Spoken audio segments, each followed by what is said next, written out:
大白话，那么这一节带您来看看美国现在的局势是怎么样呢？我们带您看到，难道美债现在已经放飞了吗？你看哦，美债即将突破1061兆大关，美国财政部在举债150亿美元，换算台币大概是4695亿，将美国国债推升到将近33.9兆的美元，而且光是他们需要偿还的利息已经超过1兆美元，算一算台币大概是31.74兆。那么，而且它持续攀升，不包括本金哦，而且也不是缴完一轮利息就没了。我们带你有个比较的概念哦，其实我们查过了112年台湾的中央政府总预算也不过2兆多，你看它光是利息哦就已经超过了1兆，而且还是美元，等于是我们的15倍以上，那个真的是很惊人。不过我们带你看到今年6月的时候呢，美国国债大概是31.4兆。换算台币982兆，到了现在已经来到了33.9兆美元，短短6个月就已经多了78兆的台币，哇，那真的是相当的惊人。那么华府智库的研究员安东尼就说了，美债利息现在如此之高，几乎占了美国个人所得税的40%，这个政府最大的收入来源越来越多是把它拿来财务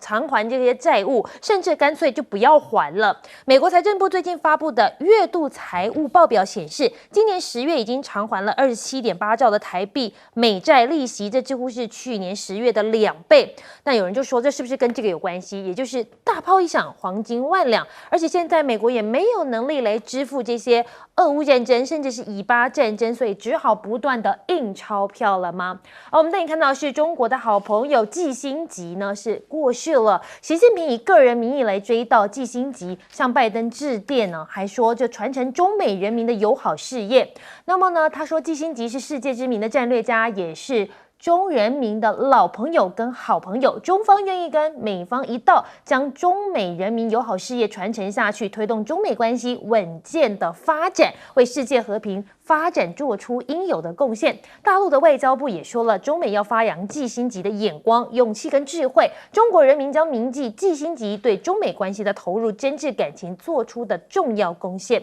其实过去季辛吉有说了，他花了几乎半辈子的时间在研究中美关系，他自己甚至说他很崇拜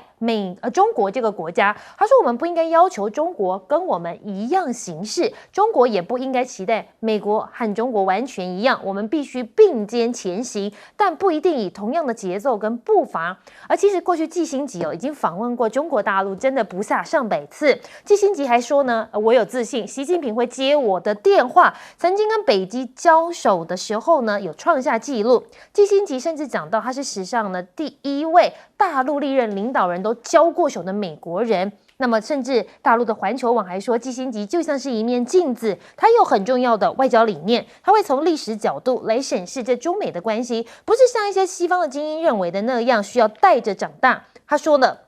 中国从来就是大国，只是近代以来遭受到一些挫折，所以尊重中国的大国地位这样的意识是美国政治精英普遍缺乏的。他说，他就像一面镜子，映射出美国外交遭遇到的挫折原因在哪里？而我们带你看到的是，现在大佬对于中国的信心，其实你看，从孟格到季辛吉，他们对中国的信心从何而来？这2位在中国家喻户晓的大人物去世之后呢，一位是美国投资大师这查理芒格，一位是美国前国务卿亨利基辛格。那么孟格呢，5月曾经跟巴菲特谈到中美关系的时候，他说一切在中美间制造冲突的行为都相当愚蠢。那么其实他说他对中国的立场，第一，中国经济未来20年前景比其他大型经济都要好；第二，中国的头部企业更强大、更优秀，而且他们的估值要便宜得多。季辛吉也曾经讲到了，现在的美国政府跟当年比起来，好像都被一些狭隘的短期利益给裹住了，都忘了去想你要怎么去跟中国打交道。而且有中国经验的官员现在都被美国国务院给淘汰了，等于你想要去跟人家打关系还找不到人呢。那么新国的卫长呢，他甚至讲到了中国的经济体呢，2030年有望超车美国。中国如果能够减少对房地产业过度的依赖，促进国内消费、投资和科技的领域的话，没有理由中国未来经济感到沮丧。他还说，2030年中国可能就会成为最大的世界经济体。我们先来问一下亮哥，这个美债现在好像只能靠印钞票来解决了吗？除非就是有很多人进场来买美债啊，那他如果要降息，可能性就会高一点啦。那现在就大家也在观望。不过一般认为降息应该是明年第二季左右会发生啦。现在就是不确定。可是即使降息，有人进来买美债，他政府的那个偿债的压力还是在啦。因为他的利息大概现在就已经超过1兆了嘛。那明年可能会到1兆3-4千亿啊，因为这个是利息造成的，对啊，因为现在利率就是这样啊。那美国大概1年的税入大概是5兆左右，那拜登就是每次这个每年的税出都是6兆5千亿，所以他就一直造成债务在累积嘛啊。这个当然拜登是一个相当无能的美国总统啊。他就不断的靠印钱在处理各种事情啊，那共和党当然也非常火大啊，比如说晶片，他补贴比其他国家还要激烈啊，他什么都用钱处理了啊，连学贷也想用钱处理啊，然后给那个社会福利也通通都是用钱处理啊，就是所以共和党认为他这根本在绑桩嘛，然后也搞了基建，可是到现在成果也不明显。可是又印了一大堆钱啊，就是一直是这样的一个状态啦。可是我觉得美国大概也没有想要还本啊，他基本上只处理利息的部分哦。可是他有几个支出呢，确实很难删呐哦。比如说他的国防预算就是8000多亿哦，然后社会福利支出大概也要6-7千亿，对啊，然后再加上固定的支出。人事啦，还有固定支出，大概也有6-7千亿。你这3个加起来就已经2兆多了。对呀。然后你再加个1兆多，那你看你的预算还剩下多少啊？所以这个我坦白讲，我也没有答案啦。就是这种状况，那除非所以有人在劝说美国要赶快进入降息阶段啊，不然会被自己害死啊。可是如果降息呢？他又怕通膨又重新起来，对，他现在就卡在这里了啊。那坦白讲，他如何处理，我真的不知道啊。那基辛格主要是这样啦，基辛格因为他就是联中制俄嘛啊，那个时候，因为基辛格对国际秩序的看法绝对不是像拜登这样的啦哈，比如说哪个意识形态啦、自由民主人权这样的用价值来搞外交啦。基辛格认为，价值外交、意识形态外交反而很容易造成战争，不管你是哪一种价值，啊，有些价值叫社会主义啊，苏联也到处在打仗啊，对，那你现在叫民主自由啊，也一样在打仗啊。他要的是一个军事啦，就是他认为权力平衡可以让战争不会爆发啦，所以他的思想方式比较不一样啦，所以当然跟目前的主流是不太一样的。可是我们想要问一下赖老兄，现在中国大陆对于基辛格的离开，反而好像有更大的动作，大家都很关心这一位过去的中国好朋友，对不对？其实基辛格确实是中国的好朋友，可是他更是美国的最重要的一位爱国人士啊。基辛格是一个爱国主义者，他其实站在的角度都是为美国人好，为美国的利益来思考问题。怎么这么说呢？基辛格的研究论文，他的博士论文跟他后来所研究的，他认为要确实按照亮亮所说的，因为也就是说，价值同盟这个方式其实是不可取。也就是说，过去他们用意识形态的对抗，然后创造出一个谎言，说民主国家彼此之间是不会打仗的。那这是一个谎言。为什么？1983年的时候，英国跟阿根廷就打仗。这2个也都是民主国家，也都是所谓的民主阵营，一样会打仗，所以这个就是谎言。那如果再往过去来讲的话，以前在基督教的时代我们讲说基督教十字军东征那是跟异教徒打仗，可是之后的基督教的世界里面，日耳曼跟法兰西跟这个大英帝国彼此之间。同样的都是基督教的世界，也相互打仗打了几百年了，所以这种所谓的价值同盟彼此之间不会打仗，这是谎言那国际之间的秩序或者国际之间该怎么走，那当然就是走回现实主义，那也就是利益的平衡。那这个平衡不是静态的平衡，是不断的动态的平衡中来寻求一个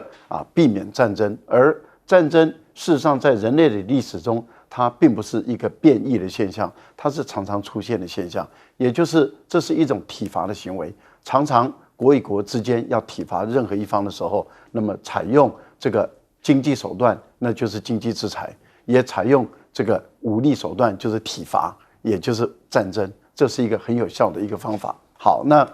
基辛格就站在这个角度里面，他就很深的去研究中国大陆。那他研究中国大陆以后，他认为中国人的文化特质，他不会想称霸，也就是当他崛起，他强大了，他不会想去压迫美国，他会只是想让自己过得更好，然后让自己更富裕、更现代化。然后让他的人民能够过上更好的日子，但他不会想象欧洲的国家会去发动帝国主义、殖民主义、侵略主义，因为在过去明朝的时候，那我想我们都知道明成祖郑和下西洋，它本身就是一个在全世界最强大的国家，可是并没有发生帝国主义的现象，反而欧洲有，所以他一直苦劝美国人不要把中国塑造成为一个敌人。你今天一直针对中国打，你迟早会把中国变成敌人。而一旦中国成为你的敌人的时候，这个对美国人来讲会是一个噩梦。所以他一直在劝。不过这样的一个人已经最后一个了，没了啊！所以这就是为什么大陆很遗憾，就是说后面的人都没有人像基辛格那么的了解中国，也没有那么爱美国。好，那我们想问一下，就是舰长你怎么看啊？现在就连新加坡的卫生部长都已经讲到了2030年，很有可能中国会成为全球第一大经济体。讲到中国的经济啊，你会发现有人一直在唱衰，有人一直说哎很有希望。我觉得那个你去看那些的时候，你会发现那些唱衰的人他也都是有凭有据的那你仔细去研究，你就会发现，其实研究这个经济好或不好的面向有很多。唱衰的人就抓那个唱衰的面相，唱说好的人就抓那个好的面相，这有时候并不是一个很客观的。但是我觉得一个国家的经济会怎么样，我觉得跟我们个人是一样。好比你说我会不会经济崩溃，你先问我银行里面有多少存款，第二个你问我每个月要花多少钱，我每个月赚多少钱，是否入不敷出。当然你要知道中国大陆的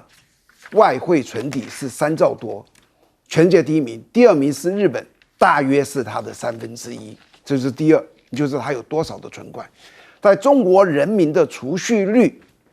40%几，全世界排名第一，排名第二的就一下掉到可能30几去了。那再往下的，像美国只有10%，你就知道，当你去看这些，就是一般人都了解到底哪些国家的经济会不会出问题，你先去看看它多少有储蓄。从这点来看，你叫中国经济想要出问题，实在是很困难的。相对的，我们刚刚说到美债现在欠多少，如果美债这个事情是发生在中国大陆呢？哇，那开玩笑还得了吗？大家早就把它经济给唱衰死了。第二个呢，我一直觉得季辛吉是我这一辈子看到的对国际战略最有大智慧的人。什么叫大智慧？你知道，他经常3言2语把整个问题说得一清二楚。好比说，他说了一个他说，在一个扰乱不安的世界，寻求的最高目标不是和平，而是一个稳定的秩序，而和平呢是稳定秩序的副产品。而在一个不稳定的一个世界，我们如何去处理呢？他说强国要出面，然后强国要表现出我处理、我关心，然后让这里所有的人得到一种所谓说有点安全感，所以就不会想要说去做一些什么样特殊的事情。大家去看这个事情，现在的中东就是如此。中东可能解决问题吗？不可能。基辛格说，想要中东永久和平是一个错误危险的思想。过程怎么处理，让大家安心，而不是结果，这是季辛格的一个思想。好，我们休息一下，广告之后回来再带您继续了解一下国际的局势。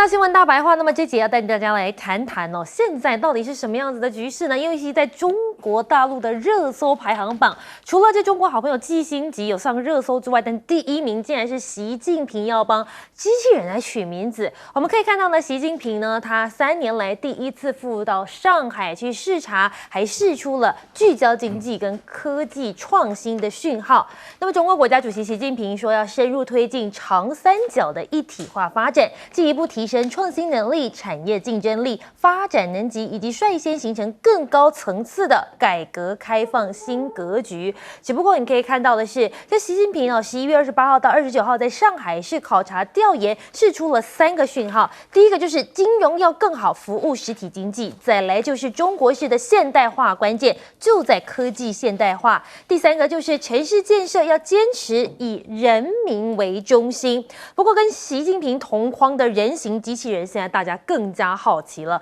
因为他们说现在它从晶片到零件国产化率超过90%，所以几乎都已经是快可以国产化的状态了吗？我们带你来看到是富立业智能创始人兼首席执行官，他就讲到了，没想到这总书记对这个机器人这么有兴趣，每一个细节他都看得仔仔细细，而且关心核心技术，还幽默的说他一定要来给这个机器人来取个名字。这台机器人完全是他们自主研发，可以从供应链到现在自主可控，从晶片到零件呢，现在90%的国产率了。那么所以现在有人就说了，你比一比这黄仁勋，他现在还在讲，你看哦，美国势必要让半导体跟大陆脱钩，但至少可能还要等到10到20年才能实现半导体供应链完全独立。辉达的股价虽然跳涨200%，市值冲破1兆美元，但黄仁勋说他每天都带着倒闭的忧虑来起床。美国晶片厂辉达已经驱动了全球 AI 革命浪潮，股价今年跳涨200%。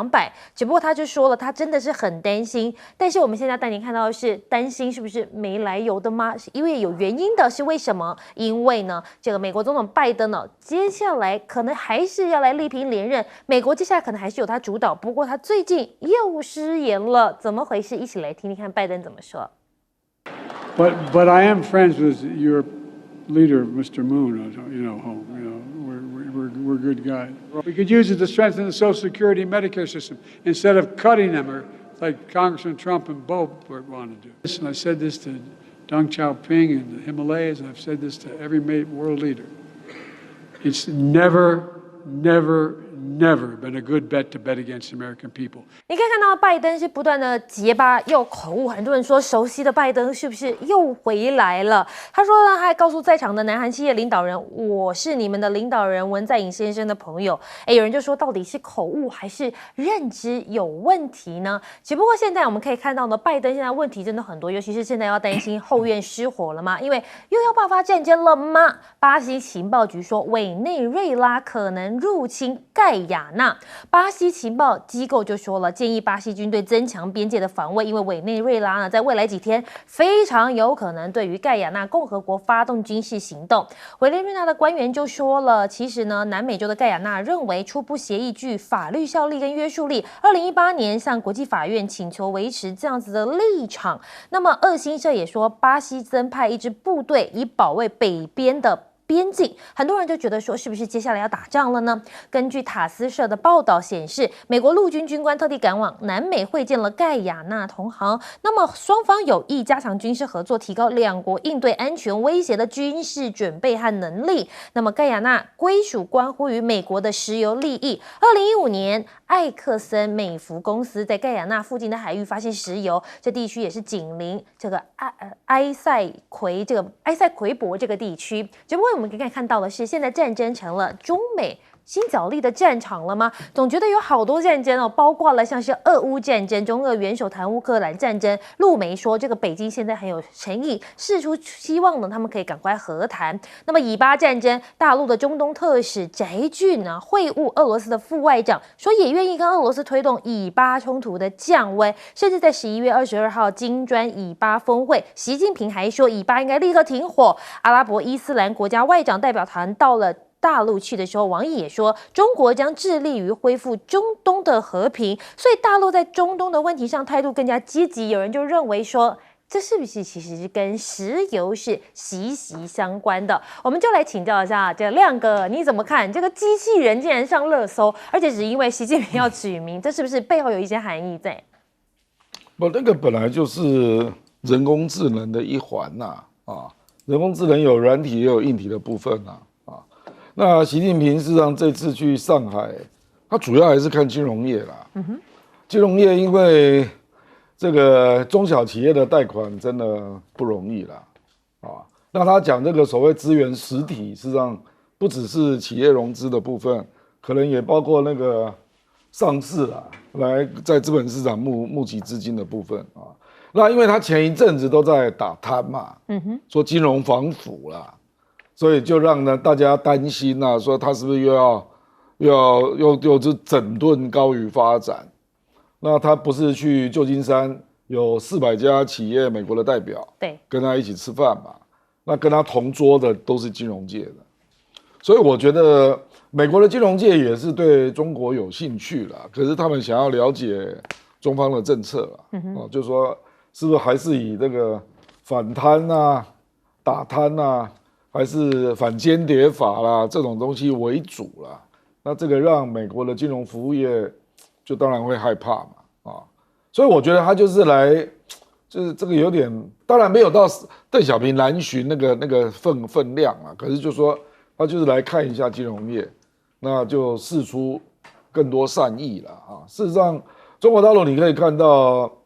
他前一阵子不是刚好在上海办进口博览会，对，然后现在在北京办那个供应链的博览会啊。我觉得他都是要做出姿态啦，就是说我是欢迎你来做生意的啊。像比如说北京现在供应链博览会应该是到12月2号嘛，那去参展的外商美国企业占25%，这个算很多1/4了。所以真的就是美国其实对中国市场是有兴趣的啊。那美国最强项大家都知道嘛，就是金融业啊，所以他们当然就看着这个饼，然后又好像吃不到，或者去有一定的风险，所以他要比较确认啊。所以我觉得习近平到上海应该主要是这个意思了。那这个人工智能应该是附带的啦，因为中国大陆人工智能主要也不是在上海啦，它有很多地方啦。那黄仁勋会担心啊，事实上他就是在觉得这个半导体成长也好，或者是目前市占率最大的市场就在中国大陆嘛，然后它的晶片动不动又不能卖，本来它那个 A800跟 H800已经确定要卖中国了嘛，那总金额高达50亿美元呢，那突然之间就不能卖，结果它还要绕一圈，现在来搞 H20啊、L20啊，那这个中国大陆的市场的反应如何，他到现在还不知道啊。他就是怕这种事情啊，不然以他的科技实力，当然是没有什么问题啊。那我们来请教一下赖老师，你怎么看这个拜登最近又口误了？原本大家以为说好像状况变好了，可是看起来好像又回来了，怎么回事呢？拜登的口误叫错名字，我觉得那是一个常态了啊。我们可能也不能够让他变成一个变态，就是说一切都像我们一般人一样变成正常，那这样的话就太无趣了啊。美国的总统如果能够给全世界抖音啦，或者是 TikTok 啦，或者是短视频带来很多欢乐，其实也没什么不好啊。那也给很多好朋友，他们只要很会剪的，很会做特效的，都可以带上一笔小小的财富啊。不要忘了剪的时候一定要超过1分钟以上，不然的话1分钟以内就不会有广告收益了啊！一定要超过1分钟以上，1分半钟是很理想的一个情况。影片经济对我们的好朋友们、年轻人们，你只要看到盯着拜登走他的好的视频，赶快把它剪下来然后再加工处理，就可以小赚一笔财富，这个很好，让大家开心一下这个尹锡悦可以变成文在寅这个邓小平，这个习近平可以变成邓小平邓小平突然间活下来这个不简单。不过我觉得他讲的一个讯号就是说，他在当副总统的时候就威胁警告习近平，这是很不好的，所以你们千万不要跟美国人作对我觉得这个是威胁，不友善、不礼貌尤其对于习近平这样红二代出身的，我觉得这个会给中美的关系当初就打下一个很不好的一个印象。习近平这次到这个长江三角洲，我觉得这个是5年前的时候他们就已经推出长三角的5年经济计划，珠三角还有北京河北还有天津，就是北京的这个三角的一个计划，5年到期了。然后他们把这整个大架构都建构起来，现在要进行深化了。所以他把这些最富有的，例如说安徽江苏、浙江，还有最重要的龙头上海市，3省1市把它牵头。那这个其实只有中央才有办法做。那也就是说，以现在习近平的这么高的威望，他能够把这4个重要的1级的干部把它集合起来，要打破原本我们在各省界，因为我们的各省里面有行政管辖、行政区域，现在要全部打破。要打破的时候，要用什么呢？用经济地理，用物理地理，那么整个要把它结合起来的发展。其实我判断了，我再猜哈，如果一旦运作成熟了以后，或许未来中国大陆的行政改革中会增加1级。好，那也就是很多区块的这些首长政府会成立，然后很有可能地级的城市会取消。原本是省跟县市里面有个地级，地级可能会拿掉，但是由省跟中央之间会加这么1级，因为它负责整个区块的一个管理。那这样的一个统筹经营管理的话，中国大陆在领导统治这个29个行省的时候，他们的运转会更加的顺畅。我个人推断他们是在做实验的。建国初期有，对，什么华中局那种，类似这样的，对。可是我们要请教一下舰长，你怎么看？有人就说现在战争已经成为中美新角力的战场了。我觉得以下我这段话或许有点丑陋，但是我用战略的观点谈修昔底德陷阱，而不是谈一个人类的和平的这个观点。你要知道，中美已经打到现在了，不停的这些制裁中国大陆，现在你知道这是上帝给中国的一个战略机运，俄乌、以巴，你们发觉最近北韩非常活跃吗？现在又有一个什么委内瑞拉可能入侵圭亚那。如果我们有一个方法，让全世界反美的国家在这一次的战略机运里面团结起来，一起把美国的军事拉下来，这修昔底德陷阱不就已经决定了吗？那你觉得北京应该站在一个仁慈的立场去处理这个事情吗？有一句话叫做“对敌人仁慈，就是对自己残忍”。如果我在北京能够做这些战略的操作，表面上的我们希望和平，派出代表处理，这是一定要有的。但是实际上呢，大家要去想一想，我刚刚说的那句话：“对敌人仁慈，就是对自己残忍。”大陆如果放过华盛顿，他会不会改变他对中国的这个态度？第二个，辉达说，他的总裁说他可能随时会就倒闭。我用马云说的一句话，他说马云说了一个，他说从 Nokia 跟柯达这2个企业的标杆，结果在6个月到1年，整个就离开了这个市场，可以证明现在科技的进步让这个的从标杆到脱离市场越来越快，尤其在我们网络时代。所以我觉得那个谁辉达的这个他。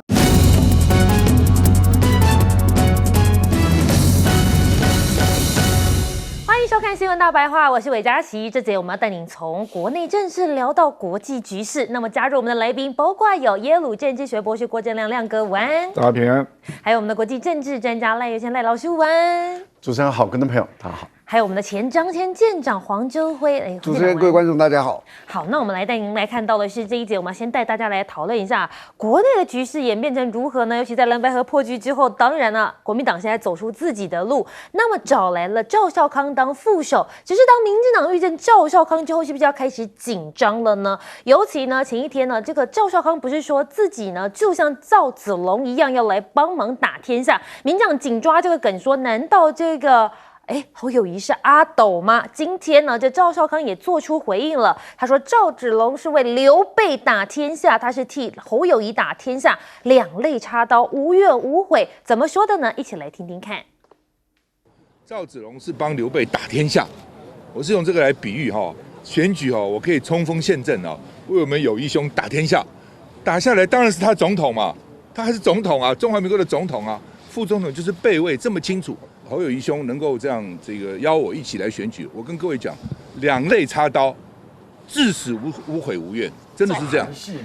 那我们带你看到，现在国民党的2张大王牌，除了赵少康之外，另一张当然就是要来拼不分区的韩国瑜了。而韩国瑜现在也帮忙来站台，而其实前一天来到了叫黄志雄的这一边呢，他也讲到说，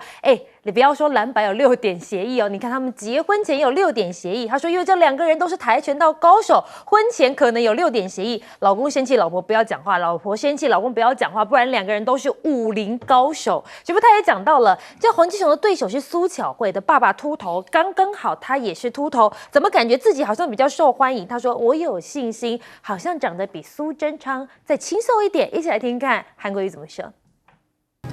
这个苏巧慧的爸爸是个秃头啊，我也是个秃头，怎么我感觉我在这里比较受欢迎啊？这个2个秃头啊，我有信心，我应该比苏贞昌要清秀很多。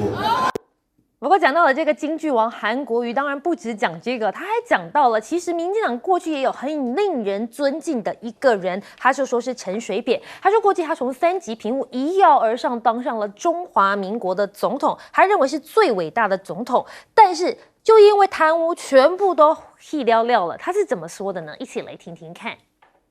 全中华民国本来应该有一个最伟大的总统，最了不起的总统叫陈水扁。3级平民当上中华民国总统，这多了不起！这个是一个感动人心的故事啊！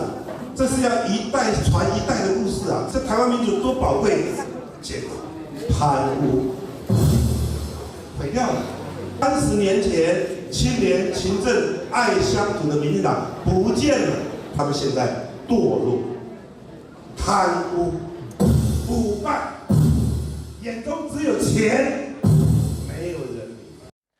说民进党跟当初不一样了，所以韩国瑜要催票，希望大家再给国民党一个机会。只是我们带你看到现在蓝绿白好像呈现的，除了是总统参选人的互尬之外，他们的副手现在也在争霸。我们带你也看到的是，现在呢有人说幕后报道是萧美琴跟吴欣颖可能会拒绝副手辩论，那么赵少康就跳出来，难道你们要躲着选吗？那么他们宣布侯康配的9份民调里面有9成赖侯进误差范围，但当然也有3方稳定差距，所以到现在到底是怎么样的走势还很难判断。不过你看林传媒的总统民调显示，侯康配的支持度是31.05%，超车柯银配的25.31%，但是赖萧配还是41.12%居冠。美丽岛的民调也显示出，这赖萧配跟侯康配只差大约5%的距离。而现在民进党当然是猛攻这国民党的副手赵少康了，他们说赵少康参选是不是违反党政军条款？那么这不就要问 NCC 了吗？因为他们一直主攻说这赵少康都不辞去中广董事长大位。陈耀祥说已经发函请中广说明，而且他说了应该要中广回答。可是很多网友就说了，怎么会叫中广自己认定呢？你 NCC 不是主管单位，你要给个答案啊。可是我们带您看到的是，根据广播电视法的第5条之1第6项规定，政府政党的党务工作人员以及选任的公职人员不得担任广播电视事业的发起人或董事。但是你可以注意到，这里面没有一个字是提到参选人，甚至是候选人，所以 NCC 不敢公开讲这媒体人参选到底违不违法。只不过现在还有人点名赵少康，他就是谢金河。他说呢，赵少康就是炒作战争主要推手，台湾绝对不是地表上最危险的地方。他说，你看赵少康参选以来，一直拿这个战争来炒作。只不过现在有人就质疑了，这美国是不是在背后下指导棋呢？因为民调显示，超过1半的美国人视中国为最大威胁，46%的支持派地面部队来协防台湾，承诺派遣美国地面部队保卫台湾，有46%的美国民众来支持，但是也有35%反对。但运送了更多的军事设备给台湾，现在也有56%支持。美国最新的民调显示，美国民众强烈支持军援乌克兰、以色列，但怎么竟然还有台湾呢？56%的受访者说支持，但是呢，引言有写，美国历史上向来提供安全协助，帮其盟邦及友人自卫。只要他们愿意为抵抗这国家的侵略而战的时候，支持武装台湾的比率当然就要升到65%了。美国3个学者也讲到了，赖清德应该考虑冻结台独党纲。3名重量级的美中关系学者联名文章显示，他说呢，认为美国应该表明反对台海两岸片面改变现状，包括反对大陆武统以及台湾追求独立的政治动作。文中也呼吁赖清德，如果胜选了，你应该考虑冻结台独党纲，而且维持现状的承诺有分量跟可信。我们就来请教一下亮哥，你怎么看？尤其是现在的状况，民进党好像猛攻赵大哥。不，因为他声量高嘛，所以基于文宣作战，当然是打声量最高的流量密码。不，这个没有办法啦，因为赵少康不管到哪里讲任何话都容易变成新闻标题，这是他的专长嘛。像政治人物转媒体圈这么久，而且自己长期主持节目，对各种议题都有一定程度的了解，然后口才又便捷，这种人太少了啦。所以就产生这种现象啊，这有什么办法？这个跟韩国瑜一样啦，就是侯友宜现在身边就是2个战神嘛，一个是议题攻防的战神赵少康，然后一个是选举造势活动的战神嘛。他们2个出现，你不没有发现侯友宜新闻就变少了吗？可是这个没有办法，因为他们是3位一体的啦。就是你如果喜欢赵少康，那你希望赵少康当选副总统。侯友宜也承诺会让他拥有实权嘛，那你也应该要投这张票啊。所以这个就是在一起的啦。我觉得我会把它类比成，比如说侯友宜就做好刘邦的角色啊，他要调度各种人才，那事实上各种人才都比他优秀，都是在某一方面比他优秀。你说赵子龙这个部分吗？赵子龙是刘备，我现在讲刘邦。比如说韩信，韩信比刘邦会打仗，萧何。比那个刘邦更懂得粮草嘛，对不对？那张良脑袋比他灵光，是谋略家可是这3个人为什么都在他身边工作就说他只要这样想就好了啦。重点是，我希望有这样的领导人啊，就是他可以调度各种人才嘛那反正选举就是整个团队的获胜嘛。那未来也是大家共同治理国家嘛当然那个因为人家就是跟着看哪些话是谁讲的，所以民进党当然是追着你打对不对？而且事实上赵少康对很多问题早就预测到会发生。对，比如说那个这一期的外交事务季刊，这美国最有代表性的刊物Foreign Affairs， 3位智库学者，这3个都很有代表性都相当有影响力其中也包括葛莱仪葛莱仪大家都知道，他跟那个 Kurt Campbell 是有很亲密的关系那为什么这个时候要丢这篇文章出来？他就直接说，赖清德如果当选，一定要处理台独党纲问题，否则你没有办法让中国大陆信任你就说你要抛善意啦，到时候你是根本过不了这个关嘛可是大家去想一想那为什么我们要等赖清德当选才来冒这个风险？就是他不一定会这样干因为他是台独金孙台独金孙可以把自己的头割掉吗？台独党纲就是他的脑袋对不对？所以我认为他做不到啦那他如果可以做，现在就可以处理了。他现在就党主席你为什么不处理？而且事实上，你现在一天到晚在讲，中华民国你不是说你 follow 蔡英文的路线一天到晚都在讲说国民是中华民国那有时候讲中华民国台湾台独党纲早就被赖清德实质隐藏起来了，他是把它藏起来，可是事实上他就是这样想，你知道吧？那连美国人都看懂，再提醒你一次说你要把它割掉，让人家这个不要有这个怀疑嘛，而且让美国就切掉这个隐忧嘛，大概就是这样。那我们来请教一下赖老师，你又是怎么看呢？尤其是现在哦，这个副手争霸战的状况。副手在过去没有那么重要这一次好像显得还蛮重要的哈，因为萧美琴凸显了这个赖清德的国际的知识能力啊，还有处理的手段不足啊，所以一定要找一个有国际观的人来啊。如果说啊，今天这个赵少康是这个我们看到了，他说他是赵子龙的话，那侯友宜想当然尔就是刘备嘛，那谁是曹操呢？这个阴险狡诈的人到底是谁呢？是赖清德还是哪一个人呢？看起来赖清德的几率比较高一点啊。然后呢，那这样的话，柯文哲难道就是孙权吗？我们不晓得了啊。那当然，这个郑亮认为说，哎呀，以刘邦的比喻比较好了，因为最终他获得了天下但是问题就在于，以目前的情况来看，真的确实是三分天下，因为没有一个人能够超过半数以目前的这个国民党的民调来看的话，他还不足以当选，所以他无论如何一定要想方设法让年轻人20到40岁的这些选票转移到他这边来。我觉得国民党的重点一定要好好的去珍惜这一群，争取这一群人进来韩国瑜有时候讲话太快了，但是有时候再多思考一点，会不会好一点例如说，他说只要这个陈水扁没有涉及贪污的话，他从3级贫富到中华民国总统，他会是一个伟大的总统。这点我其实是比较保留的。为什么？陈水扁提出2国论呢，他提出一边一国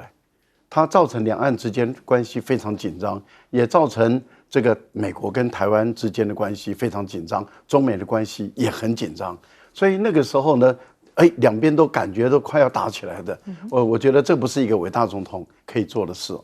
第二个呢，就是他第一次当选这个台北市市长的时候，主要的是不是因为他很有本事，而是因为国民党那个时候的分裂。那分裂的里面有一位好像就是我们的赵先生跟黄大洲那第二次他选上总统的时候，也是国民党的分裂那是因为连宋的分裂。可是连任的时候就没有2颗子弹，那这2颗子弹到现在还是不明不白所以你说陈水扁是伟大的总统，只要他没有贪污，就是伟大的总统，我很难接受我没办法。就是说，即使他没贪污，我也不认为他是一个伟大的总统，因为至少那2颗子弹到目前为止没有给我们交代清楚嘛。为什么会差那么2万票？那这个票差的实在太诡异了吧？而且呢，到目前为止，李秀莲都还在质疑这个有问题、有鬼所以做了这么多的这个选举的手脚，然后要说他是伟大总统，对不起，我恕难从命无法接受。有关于 NCC 的一个问题NCC 拜托你是公家机关公家机关您的这个法律规定的很清楚，选任、选拔、任命那赵少康还没有被任命那所以你的意思是说赵少康一定可以当选因为他当选以后，如果他没有辞掉这个中广的董事长，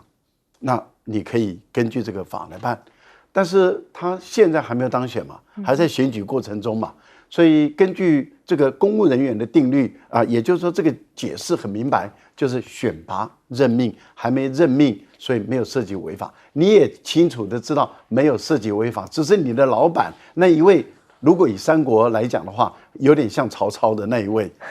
我讲的是三国嘛那一位只是你 NCC 要查办，你 NCC 你是一个独立客观的一个中立的机构，你怎么奉长官之命就来查了呢？这也很奇怪。更何况候选人的资格也不是你定的吧？你凭什么来定候选人的资格？美国人没有要打仗的时候什么民调都可以乱做了。你看看这民调变化多大。之前说美国人60%以上绝对不帮台湾人打仗，后来又说要帮台湾人打仗，后来又说绝对不支持台湾，后来又说支持台湾，变来变去听听就好了。这个美国人的民调。县长，那你怎么看呢？就美国人的民调现在指出，好像要来军援台湾。我觉得美国的所有这些民调，基本上都是一些外行人讲的话，包含了说每3个学者希望赖清德冻结台独党纲，这根本是完全外行，他完全不了解这个赖清德是什么样的人物。还有一个谢金河啊，说这个赵少康好像在散播这种战争论。那谢金河毕竟是财经专家，我想这种战争的东西你最好闭口，你完全不了解。那我现在跟大家报告一下，这个台海会不会战争就是一个关键因素，台湾会不会独立，会不会踩到台独的这条红线？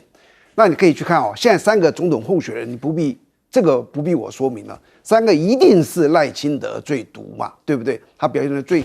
台独精神。我先跟你讲哦，不单只是这3个总统候选人哦。整个民进党里面，现在你去算算看，哪一个人比赖清德更毒？原来说有可能问你大卫的，说这个我们这个蔡总统希望培养的谁？好比说大阿哥啊，那个郑文灿啊，好比说原来副总统陈建仁啊。如果今天这3个人来评，你能不能告诉我哪个最毒？当然还是赖清德。赖清德在我的感觉，他是什么样子的人，你知道？他就是辜宽敏在世。他从小的这就是他的理想抱负。你想要叫他改掉啊？我觉得这个人反而是我不认识的人，我反而会瞧不起他。所以他在那天登记总统参选完毕书，在那里他讲了一句什么话？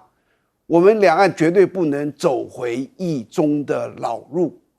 各位，你知不知道？这就是台独啊！对岸解读起来，你就是在正正式式的宣告，我将来就是要台独。他将来未来4年铁定如此。所以赵少康说未来是何以战的选择，这是一个大白话，这是第一个。第二个，我要说一下陈水扁。我很久以前在陈水扁刚开始被抓的时候，我当时写了一篇文章，我就说陈水扁很可惜。什么很可惜？你知道？他娶错了太太。如果陈水扁当初娶的是周美青，也就是马英九的太太，你看马英九太太是何等的严格的。如果马英九、周美青在管这个陈水扁，陈水扁可能会是一个很伟大的总统。他可能很多这些事情他都不会去做了。这就是说，每一个伟大的男人背后都有一个伟大的女人，反之亦然。这些大家要考虑。然后最后一个，我说这个民调啊，最近我跟一些人聊，人家一定说这个民调蓝白会拉开，对不对？我完全不这么看。你要知道，第一个，如何让蓝白打到底，就是他们2个民调差不多。那这就是民进党选举的最高的战略指导。那我问你，民进党会不会想要操控，让蓝白从开始到现在投票之前，他的民调越来越近？他一定会这样做的。他有没有能力这样做？他当然有能力。所以民调，很多人说是民调调整的调。我现在先预判，从现在开始，真的刚开始这个金岳事件发生嘛，拉开，接下来会慢慢拉近，到投票前10天那个不准民调的，你看看，我觉得他们那时候也在卷芒花，这是蓝白要注意的。好，我们休息一下，回来之后带您继续讨论国际局势。